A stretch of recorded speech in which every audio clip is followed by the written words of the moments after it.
Hello friends, എല്ലാവർക്കും എൻ്റെ പുതിയൊരു വീഡിയോയിലേക്ക് സ്വാഗതം. ഇന്ന് എളുപ്പത്തിൽ ഉണ്ടാക്കിയെടുക്കാൻ പറ്റിയ ഒരു പരിപ്പ് കറിയുടെ വീഡിയോ ആയിട്ടാണ് വന്നിട്ടുള്ളത്. അപ്പോൾ ഞാനിത് മസൂർ ദാൽ വെച്ചിട്ടാണ് ഉണ്ടാക്കാൻ പോകുന്നത്. അപ്പോൾ നിങ്ങളുടെ കയ്യിൽ മസൂർ ദാൽ ഇല്ലെങ്കിൽ അതിന് പകരം തുവരപ്പരിപ്പ് ഉപയോഗിച്ചിട്ടും ഇതേ രീതിയിൽ കറി ഉണ്ടാക്കാവുന്നതാണ്. പിന്നെ നമുക്ക് ഈ മസൂർ ദാൽ യെല്ലോ കളറിലും ഓറഞ്ച് കളറിലും ഒക്കെ വാങ്ങാൻ കിട്ടും.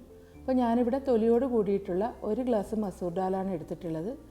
ഇനി ഇതൊരു 5 മിനിറ്റ് കുതിർത്തതിന് ശേഷം നല്ലപോലെ ഒന്ന് കഴുകിയെടുക്കാം. അപ്പോൾ പരിപ്പ് ഞാനിവിടെ ഒരു 5 മിനിറ്റ് കുതിർത്തതിന് ശേഷം കഴുകി എടുത്തിട്ടുണ്ട്. അപ്പോൾ നമ്മളിത് കഴുകിയെടുക്കുന്ന സമയത്ത് തന്നെ ഇതിൻ്റെ തൊലിയൊക്കെ കുറച്ചൊന്ന് ഇളകി പോയിട്ടുണ്ട്. ഇനി ഇതൊന്ന് വേവിക്കാൻ വെക്കാം.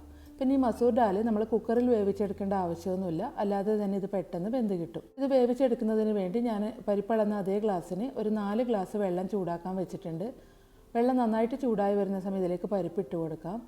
പിന്നെ ഇതിലേക്ക് ചേർക്കുന്നതിന് വേണ്ടി ചെറിയൊരു തക്കാളി, ചെറിയൊരു സവാള, പിന്നെ ഒരു 4 പച്ചമുളകും കട്ട് ചെയ്ത് വെച്ചിട്ടുണ്ട്. അതുകൂടി ഇതിലേക്ക് ഇട്ട് കൊടുക്കാം. പിന്നെ ഒരു 3/4 ടീസ്പൂൺ മഞ്ഞൾപ്പൊടിയും 2 ടീസ്പൂൺ മുളക് പൊടിയും കൂടി ചേർത്ത് നന്നായിട്ടൊന്ന് ഇളക്കി യോജിപ്പിച്ചതിന് ശേഷം അടച്ചു വെച്ച് കുക്ക് ചെയ്യാം. ഈ സമയം ഇതിലേക്ക് വേണ്ട തേങ്ങയൊന്ന് അരച്ചെടുക്കാം. ഒരു മിക്സിയുടെ ജാറിലേക്ക് 5 ടേബിൾ സ്പൂൺ തേങ്ങയും 3/4 ടീസ്പൂൺ ജീരകവും ഇട്ട് കൊടുക്കുന്നുണ്ട്. ഇനി ഇതിലേക്ക് കുറച്ച് വെള്ളവും കൂടി ഒഴിച്ച് നന്നായിട്ടൊന്ന് അരച്ചെടുക്കാം. ഇപ്പോൾ തേങ്ങയും ഞാനിവിടെ അരച്ചെടുത്തിട്ടുണ്ട്. ഇപ്പോൾ ഒരു 12 മിനിറ്റ് കഴിഞ്ഞിട്ടുണ്ട്. പരിപ്പൊക്കെ നല്ലപോലെ വെന്ത് വന്നിട്ടുണ്ട്. ഈ സമയം ഇതിലേക്ക് ആവശ്യത്തിനുള്ള ഉപ്പ് കൂടി ചേർത്ത് കൊടുക്കുന്നുണ്ട്.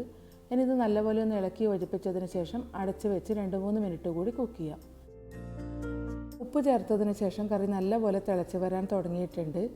ഇനി ഇതിലേക്ക് അരച്ച് വെച്ചിട്ടുള്ള തേങ്ങ ചേർത്ത് കൊടുക്കുന്നുണ്ട്. പിന്നെ ഗ്രേവിക്ക് വേണ്ടി ഒരു 3/4 ഗ്ലാസ് വെള്ളവും കൂടി ഒഴിച്ച് കൊടുക്കുന്നുണ്ട്. എല്ലാം കൂടി നന്നായിട്ടൊന്ന് ഇളക്കി യോജിപ്പിച്ച് കൊടുക്കാം.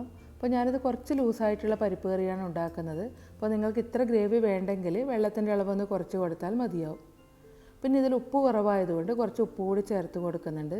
ഇനി ഇത് നന്നായിട്ടൊന്ന് മിക്സ് ചെയ്ത് കൊടുക്കാം. പിന്നെ ഇതിലേക്ക് കുറച്ച് കറിവേപ്പില കൂടി ഇട്ടതിന് ശേഷം അടച്ച് വെച്ച് ഒരു 5-6 മിനിറ്റ് കൂടി നല്ലപോലെ ഒന്ന് തിളപ്പിച്ചെടുക്കാം. കറി ഇപ്പോൾ നന്നായിട്ട് തിളച്ച് വരാൻ തുടങ്ങിയിട്ടുണ്ട്. ഇനി ഇതെല്ലാം കൂടി ഒന്ന് ഇളക്കി യോജിപ്പിച്ചതിന് ശേഷം അടുപ്പത്ത് നിന്നും മാറ്റി വെക്കാം. പിന്നെ ഇതിലേക്ക് കുറച്ച് വറുത്തിട്ട് കൊടുക്കാം. ഒരു ചീനച്ചട്ടിയിൽ 2 ടേബിൾ സ്പൂൺ വെളിച്ചെണ്ണ ഒഴിച്ച് ചൂടാകുമ്പോൾ കടുക് ഇട്ട് കൊടുക്കാം.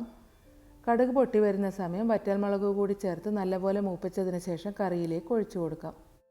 ഇപ്പോൾ എളുപ്പത്തിൽ ഉണ്ടാക്കിയെടുക്കാൻ പറ്റിയ നല്ലൊരു പരിപ്പ് കറി ഇവിടെ റെഡി ആയിട്ടുണ്ട്. ഇത് ചോറിൻ്റെയും ചപ്പാത്തിയുടെയും അപ്പത്തിൻ്റെയും ഒക്കെ കൂടെ കഴിക്കാൻ നല്ല ടേസ്റ്റാണ്. അപ്പോൾ എല്ലാവർക്കും എൻ്റെ ഇന്നത്തെ വീഡിയോ ഇഷ്ടമായെന്ന് വിചാരിക്കുന്നു. എല്ലാവരും ഇത് വീട്ടിൽ ഉണ്ടാക്കി നോക്കണം. എൻ്റെ വീഡിയോ ഇഷ്ടമായെങ്കിൽ ലൈക്ക് ചെയ്യാനും കമൻറ്റ് ചെയ്യാനും നിങ്ങളുടെ ഫ്രണ്ട്സും ഫാമിലിയൊക്കെ ഈ വീഡിയോ ഷെയർ ചെയ്യാനും മറക്കരുത്. അപ്പോൾ അടുത്ത വീഡിയോ ആയിട്ട് കാണാം.